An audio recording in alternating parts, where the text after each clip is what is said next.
Fala, meu amigo, como é que tá, alma de Deus? Vamos conversar sobre a maldição dos negros? Ela de fato aconteceu por meio de Noé?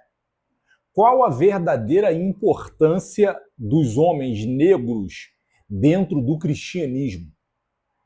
Eles têm um chamado especial por Deus dentro do cristianismo?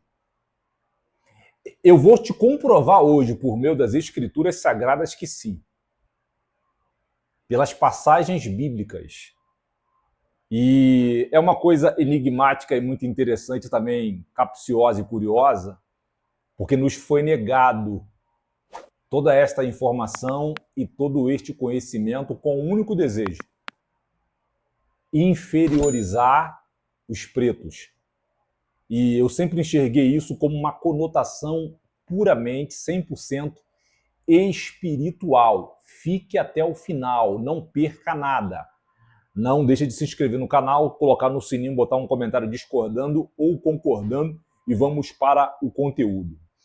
O que eu vou lhe dividir nesta hora irá te surpreender e talvez te incomodar por causa da educação que você sofreu todo este tempo do Estado eugenista. Mais para frente, eu vou te mostrar de forma contundente o que significa esse termo eugenista. Amém? Noé pregou por mais de 100 anos a civilização da Atlântida e não conseguiu conquistar uma única alma. Por que ele não conseguiu conquistar uma única alma? Porque Deus queria destruir todas aquelas pessoas. E eram bilhões de pessoas. Eu disse bilhões de pessoas. Quem convence o homem do pecado, do juízo e da morte é o Espírito Santo de Deus, não é o homem. E outra, quem encontra o homem é Deus, não é o homem que encontra Deus. Amém? Nós encontramos a história de Noé em Gênesis, capítulo 9, do versículo 18 ao versículo 29, que é todo aquele imbróglio, toda aquela confusão familiar do pai Noé com Cã. Mas Noé é o primeiro viticultor de nossa era. O homem que viu o povo da Atlântida ser destruído pelas águas que caíam do céu. O que era uma coisa assombrosa à época. Naquele tempo não chovia. A terra era regada por um vapor quente que subia do subsolo. Deve ter sido um drama moral, social e psicológico a Noé saber que bilhões de pessoas foram destruídas em questões de semanas por causa de suas escolhas malignas e perversas. É muito importante que você entenda o seguinte: a escolha é sempre do homem. Em Deuteronômio capítulo 30, no versículo 14, você vai encontrar Deus falando a nós de forma clara. Escolhe a vida ou a morte, o mal ou o bem. E ele ainda pergunta, eu posso fazer uma observação? Olha a educação dele, olha o cavalheirismo dele. Escolhe a vida para que viva. Então, ele se torna um bêbado, Noé. Fica nu e seu filho Cã se depara com aquela situação fortuita e vexatória. Tu imagina há mais de 3.000 anos atrás você vê o teu pai nu e bêbado. É um terror total, porque ali a presença espiritual era muito mais contundente, era muito mais forte, era muito mais revelada do que é hoje. Porque é muito interessante aqui, é o que eu vou te dividir.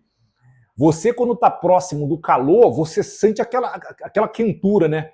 Quanto mais você vai se distanciando desta energia, esse poder vai diminuindo. Então, pensa como Cã se sentiu vendo seu pai bêbado e nu. Então, Cã, se deparando com aquela situação, vai aos seus irmãos e comunica a eles. Eles pegam uma capa, entram na tenda de Noé de costas e cobrem Noé. Depois que Noé acorda do sono da cachaça, os dois filhos lhe revelaram o que aconteceu. Então ele, furioso e sem razão, ele amaldiçoou o quarto filho de Cã, que é Canaã. Isso tem que ficar muito claro aqui.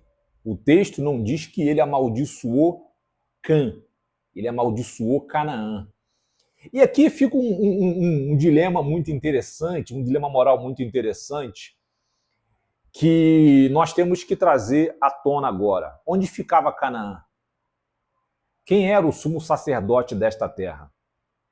Canaã é aquela terra que Deus prometeu dar aos israelitas quando eles estavam presos no Egito. Só para você entender.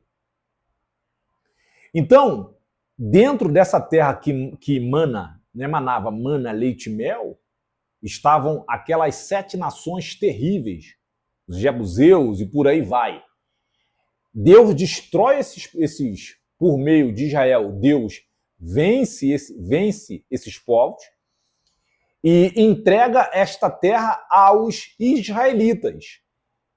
Mas quem era o sumo sacerdote desta terra que aparentemente Noé havia amaldiçoado? Era Melquisedeque. E quem é Melquisedeque nos dias de hoje? Quem foi Melquisedeque no dia de hoje?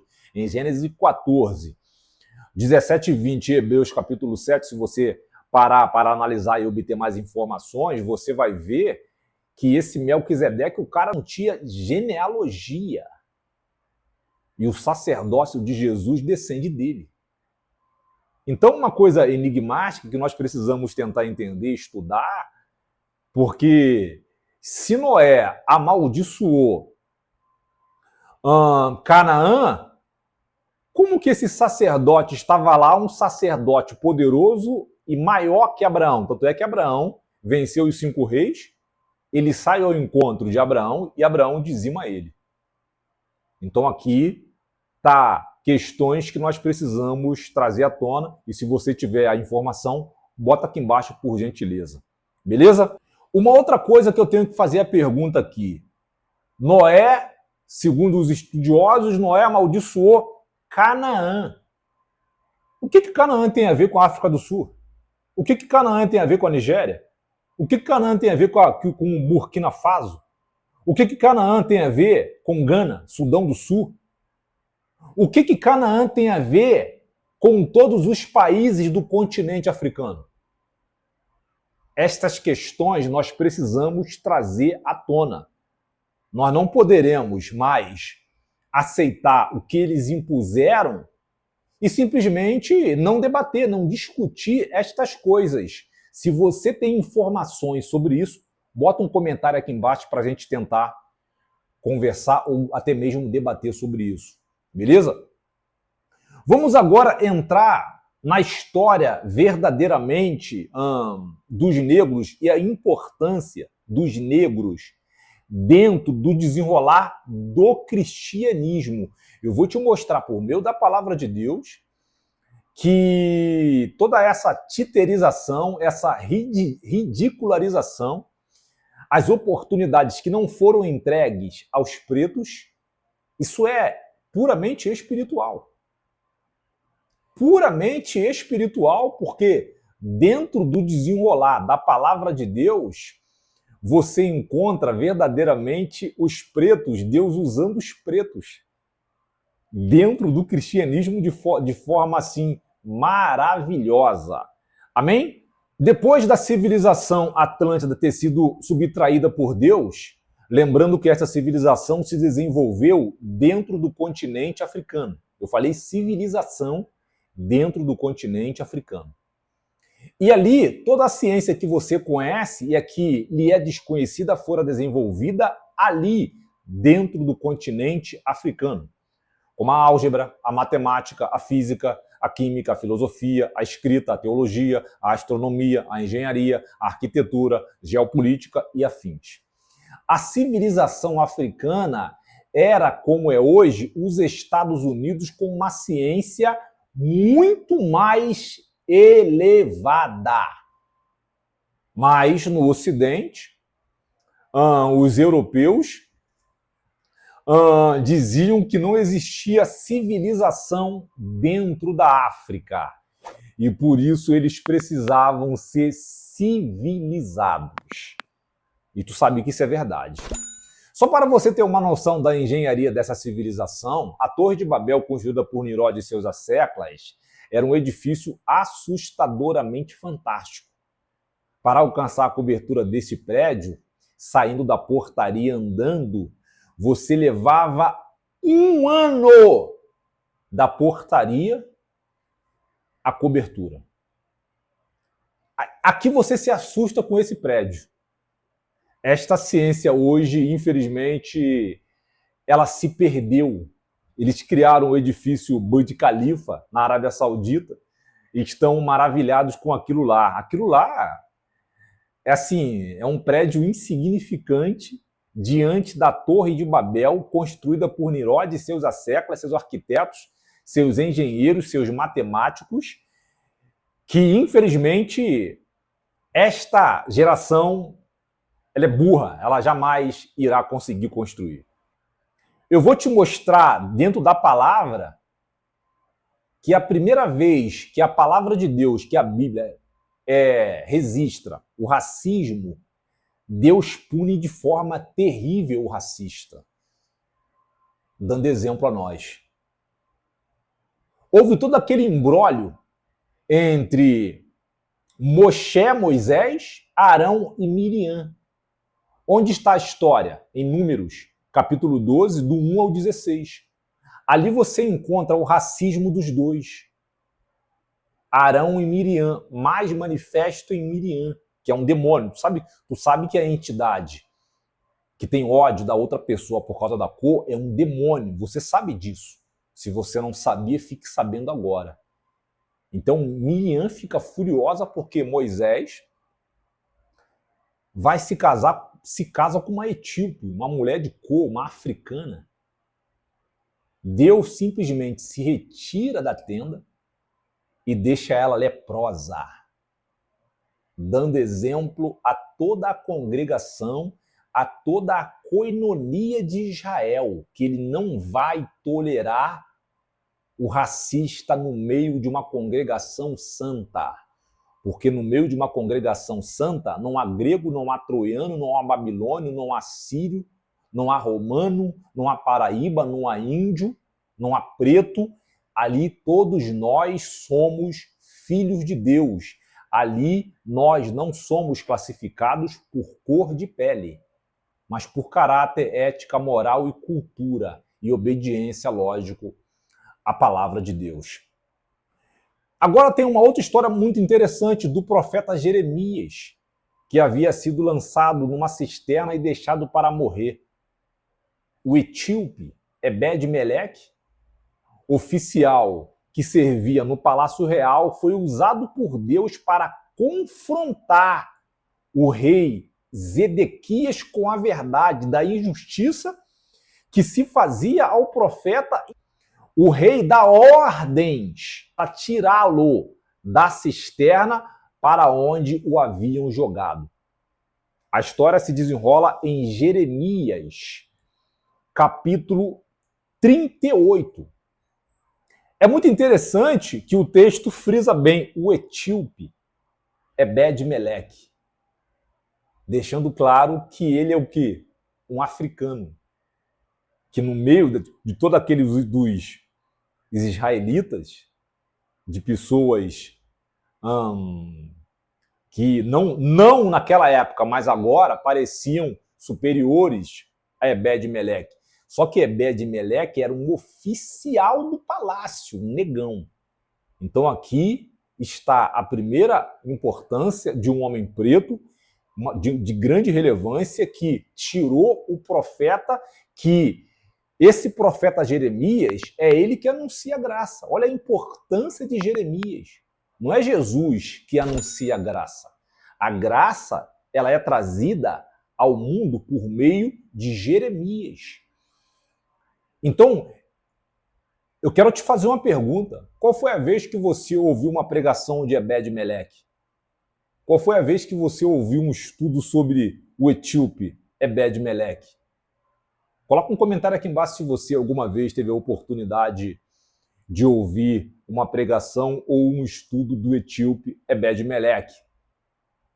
A rainha de Sabá foi visitar Salomão para se certificar se ele era realmente o cara mais sábio da terra, e lhe faz perguntas capciosas e ele respondeu todas elas. Ela chegou dentro de Jerusalém com um séquito poderoso e com muito ouro e muitas pedras preciosas. Ela não foi mendigar atenção. Esta negona não era serva ou serviçal, mas uma rainha. 1 Reis 10, do 1 ao 13. Estou te passando as referências para você ir investigar, para você obter mais esclarecimentos de como Deus usou e continua usando os pretos dentro das escrituras sagradas. E é engraçado que até hoje eu nunca ouvi ninguém falar nada sobre isso. Filipe, o evangelista, encontra o eunuco da Etiópia, chefe dos tesouros da rainha Candence, rainha dos etíopes. Importa esclarecer que, na antiguidade, o termo Etiópia era utilizado para denominar a região onde se situavam os povos negros do continente africano, o que poderia se referir a Núbia ao sul e Egito ao Sudão. Segundo textos antigos, o nome deste etíope era Amanitori, que reinaria entre 25 e 41 depois de Cristo, Atos 8, do 26 ao 39, para você se inteirar e obter mais informação desta preciosidade, desse conteúdo que eu estou te passando. Simeão o Níger, que do latim significa negro, fora um professor e profeta proeminente na igreja primitiva de Antioquia. Ele é mencionado em Atos 13, do 1 ao 2. E é muito interessante que o próprio apóstolo Paulo, ele fala desse grande homem maravilhoso. A parte mais enigmática, mais esperada do conteúdo é esta aqui. No momento mais assustador da história humana, onde o Filho de Deus carregava os nossos pecados, o corpo dele colapsou, que é um corpo humano. Quem foi que ajudou o Filho de Deus a carregar a cruz que o seu corpo não conseguia? Foram um homem grego? Um homem romano? Um judeu? Ou um europeu? Nenhum deles. Foram um africano de Cirene, que fica no norte da África, onde hoje está localizada a Líbia. E obrigaram um homem que passava por ali, vindo do campo, a carregar-lhe a cruz. Era Simão de Cirene, pai de Alexandre e de Rufo. Em Romanos 16, 13, o apóstolo Paulo dá testemunho desses dois homens e fala: a mãe deles é a minha mãe também. Isso é maravilhoso. Você encontrará Paulo dando testemunho da influência e santidade destes homens na igreja primitiva.